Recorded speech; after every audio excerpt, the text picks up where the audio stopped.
Hello everybody and welcome. In this video I'm going to show you how to find Bluetooth MAC address for your speaker SOUNDCORE Motion 300.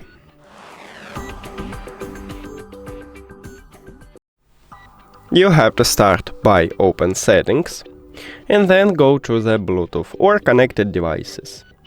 Now, right here at the device list you need to click the information icon or settings icon near to your speaker. And at the bottom we have it.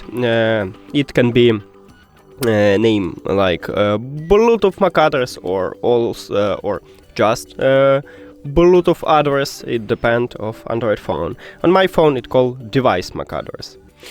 And that's it.